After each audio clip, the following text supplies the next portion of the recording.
Di tengah gempurannya ke Palestina, Israel mendadak diserang wabah hepatitis langka.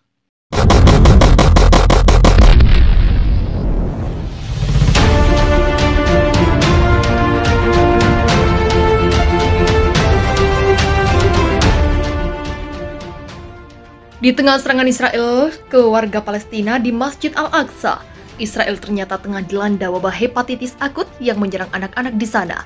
Kementerian Kesehatan di Israel saat ini sedang melakukan pemeriksaan kasus anak-anak dengan peradangan hati parah yang terjadi dalam beberapa bulan terakhir. 2 di antara anak-anak yang terserang hepatitis bahkan mengalami gagal hati yang menyebabkan harus dilakukannya transplantasi hati. Menanggapi wabah hepatitis yang menimpa ini, dokter-dokter di Israel diamanatkan untuk mewaspadai gejala-gejala khusus yang terjadi pada anak-anak. Kebijakan pun kemudian diambil untuk menghadapi wabah ini. Menurut keterangan dokter setempat, demi menghadapi wabah ini, setiap anak-anak dengan usia di bawah 16 tahun harus dibawa ke rumah sakit untuk dilakukan pengujian lebih lanjut. Sebab wabah hepatitis yang menimpa Israel ini sampai hari ini tak diketahui sebabnya. Hal ini dikonfirmasi oleh Prof. Ronen Ardon, Direktur Unit Hati Pediatrik di Ramban Health Care Camps di Haifa. Benar bahwa sumber wabah hepatitis pada anak-anak Israel sampai saat ini belum diketahui apa penyebabnya. Saat ini sumber wabah tidak jelas, penyebab penyakit ini diduga virus yang belum teridentifikasi. Meski belum jelas apakah itu virus baru, ucap Arnon seperti dikutip Hops.id dari laman Haaretz pada Jumat 22 April 2022. Meski menurutnya hepatitis parah dengan etiologi yang tak diketahui sebabnya sebenarnya bukan hal baru, tetapi menurutnya Arnon, lonjakan kasus dalam waktu yang relatif dekat ini memerlukan perhatian khusus. Menurut Arnon, perhatian khusus harus dilakukan kepada anak-anak yang mengalami ciri seperti tinja berwarna terang, urin berwarna gelap, anak-anak yang mengalami kelelahan dan tidak enak badan, serta tanda hepatitis lainnya.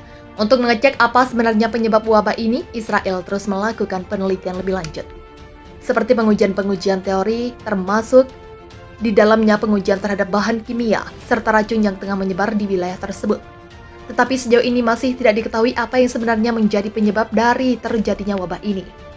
Vaksin COVID juga dianggap tidak mungkin menjadi penyebab terjadinya wabah, sebab menurut keterangan Prof. Eyal Steyer, semua anak-anak yang dirawat di rumah sakit berusia di bawah batas usia yang diperbolehkan untuk mendapat vaksin. Sehingga dapat dipastikan bukan vaksin COVID penyebabnya. Menanggapi kasus ini, WHO menduga bahwa kemungkinan wabah ini merupakan jenis hepatitis akut dengan AST atau ALT lebih dari 500 UL yang menyerang anak-anak berusia 11 hingga 16 tahun. Berita wabah hepatitis yang menyerang anak-anak Israel ini datang bersamaan dengan kecaman-kecaman yang terus menghujani Israel karena serangan yang dilakukan negara tersebut pada warga Palestina di Masjid Al-Aqsa pada 15 April lalu. Seorang ahli epidemiologi memperingatkan jika wabah flu burung yang membunuh ribuan hewan unggas di Israel bisa menular ke manusia. Hal ini dijelaskan oleh Profesor Amnon Lahat, Ketua Dewan Nasional Israel untuk Kesehatan Masyarakat, mengatakan dirinya tengah melacak wabah tersebut. Sifat flu burung yang menyebar sangat mengkhawatirkan, terutama karena menginfeksi ayam dan bukan hanya burung liar. Itu membuat perpindahan dari satwa liar ke hewan ternak, dan saya berharap itu tidak akan membuat langkah selanjutnya ke manusia, kata Lahat dikutip dari The Times of Israel. Sejauh ini, sebagian besar jenis flu burung tidak menginfeksi ke manusia, namun ada 4 strain yang menimbulkan kekhawatiran, yaitu H5N1 sejak 1997, H7N9 sejak 2013, H5N6 sejak 2014, dan H5N8 sejak 2016. Lahat mengatakan akibat sedikitnya informasi saat ini, kemungkinan penularan ke manusia harus ditanggapi lebih serius. Dia menyebutkan bahwa menyebarnya virus ke manusia dapat terjadi dengan adanya mutasi baru. Tetapi sangat mungkin flu dapat melintasi spesies lain tanpa ada mutasi baru. Selain itu, manusia sangat tidak mungkin tertular flu burung dari memakan ayam yang terinfeksi atau telur yang berasal dari burung yang terinfeksi. Ini karena influenza, seperti halnya virus corona yang biasanya masuk ke dalam tubuh melalui saluran pernapasan, bukan usus. Namun itu dapat ditularkan melalui kontak dengan unggas yang sakit, bukan dari menyentuh atau memakannya, tetapi melalui metode yang sama yang kita ketahui dari COVID, yaitu tetesan yang masuk ke sistem pernapasan, kata Lahat. Sementara Lahat mengatakan tidak mungkin memprediksi kemungkinan flu burung menular ke manusia atau kemungkinan virulensi penyakit jika terjadi hal tersebut. Kementerian Kesehatan Israel mengatakan untuk mengambil tindakan pencegahan dengan mendesak masyarakat untuk menghindari kontak dengan burung yang sakit atau terluka dan untuk tidak berburu hewan tersebut. Ahli epidemiologi memperingatkan jika wabah flu burung yang membunuh ribuan hewan unggas di Israel bisa menular ke manusia. Prof. Amnon Lahat, Ketua Dewan Nasional Israel untuk Kesehatan Masyarakat, mengadakan dirinya sedang melacak wabah tersebut. Sifat flu burung yang menyebar sangat mengkhawatirkan. Sifat flu burung yang menyebar sangat mengkhawatirkan, terutama karena menginfeksi ayam dan bukan hanya burung liar. Itu membuat perpindahan dari satwa liar ke hewan ternak. Dan saya berharap itu tidak akan membuat langkah selanjutnya ke manusia, kata Lahat Rabu 29 Desember dikutip dari The Times of Israel. Sejauh ini, sebagian besar jenis flu burung tidak menginfeksi manusia, namun ada 4 strain yang menimbulkan kekhawatiran, yakni H5N1 sejak 1997, H7N9 sejak 2013, H5N6 sejak 2014, dan H5N8 sejak 2016. Lahat mengatakan akibat sedikitnya informasi saat ini, kemungkinan penularan ke manusia harus ditanggapi dengan serius. Dia mengatakan bahwa menyebarnya virus manusia dapat terjadi dengan adanya mutasi baru, tetapi sangat mungkin flu dapat melintasi spesies lain tanpa mutasi baru.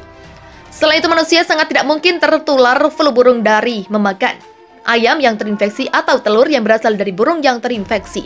Ini karena influenza, seperti halnya virus corona, biasanya masuk ke dalam tubuh melalui saluran pernapasan, bukan usus.